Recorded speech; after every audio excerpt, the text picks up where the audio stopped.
Pertanyaannya itu saya ulangi ya, ada masuk dari Oefam, dikatakan di dalam Alkitab tidak ada konsep malaikat pencabut nyawa. Ya, saya sendiri juga menyadari itu, tidak ada jelas-jelas di dalam Alkitab dikatakan malaikat pencabut nyawa.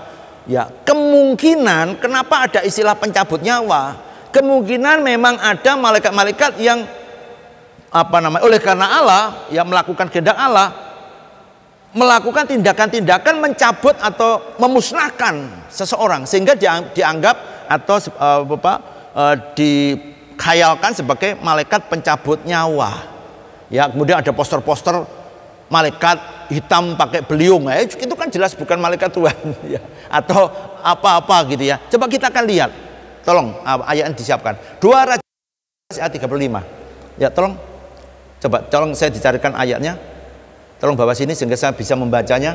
2 Raja-Raja 19 ayat 35.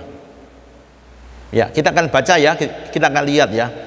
Kemudian Kisah Para Rasul 12 ayat 23, Wahyu 14 ayat 17 dan Wahyu 16 ayat 21. Ya, kita akan lihat ini. 2 Raja-Raja 19 ayat 35. Demikian.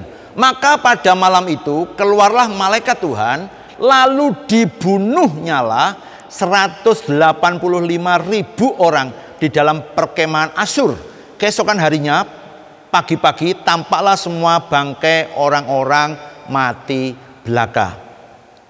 Coba cari Kisah Para Rasul 12 ayat 23, mungkin ketemu Wahyu 14 ayat 17. Ya, kasihkan ke saya, tolong, supaya saya langsung bisa baca. Ya, sebentar. Ya, saya akan bacakan ya. Dan seorang malaikat lain keluar dari bait suci yang di surga, juga padanya ada sebilah sabit tajam. Nah, ini yang kemudian orang menghayalkan, kemudian malaikat Tuhan digambarkan seperti malaikat yang hitam, ya, pakai sabit begitu ya. Kemudian wah, ini malaikat pencabut nyawa dengan maksud apa? Jahat, hal-hal yang jahat. Bukan, yang Tuhan maksudkan sebetulnya itu idenya berawal daripada Tuhan, yang malaikat Tuhan, bukan malaikat kegelapan. Itu malaikat Tuhan yang memang menghukum ya orang-orang yang menentang Allah. Kemudian kita lihat Wahyu 12 ayat 21 bisa, atau mungkin ini Rasul 2. Sudah ketemu? Belum? Ya, nanti baca di rumah ya kalau belum ketemu ya. Sudah? Ya, oke lah, nanti baca ya Kisah Para Rasul 12 ayat 23, kemudian Wahyu 16 ayat 21. Sudah? Ya, oke. Ini yang Wahyu ya, Wahyu 16 ayat 21. Dan hujan es besar seberat 100 pon jatuh dari langit menimpa manusia, dan manusia menghujat Allah karena malapetaka hujan es itu, sebab malapetaka itu sangatlah dahsyat. 16:21. Oke, ini sambungannya tadi ya.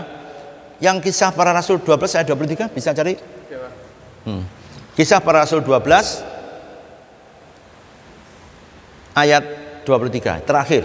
Ya, nanti Bapak Ibu cari yang lain ya.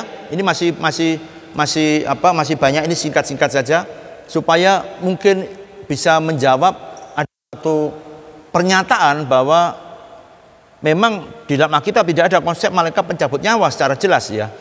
Dikatakan demikian. Dan seketika itu juga ia ditampar malaikat Tuhan karena ia tidak memberi hormat kepada Allah. Ia mati dimakan cacing-cacing. Jadi malaikat Tuhan menampar ya, kemudian karena ia tidak memberi hormat kepada Allah sehingga kemudian mati dimakan cacing-cacing. Nah, kemudian orang menafsirkan, wah, ini ada malaikat pencabut nyawa. Jadi konsep ini tidak secara letterlek, tidak secara tertulis demikian dikatakan malaikat pencabut nyawa, enggak ada. Ya, tapi secara implisit dan secara jelas dikatakan bahwa memang ada malaikat-malaikat yang bertugas untuk menghukum ya musuh-musuh Allah yang tidak menghormati Allah. Itu ya jawabannya ya untuk Oefam. Ya, semoga menolong, dan mungkin karena ini terbatas saya tidak bisa menjelaskan secara detail ya. Baik, nanti di pemuritan ke depan akan saya lanjutkan. Oke.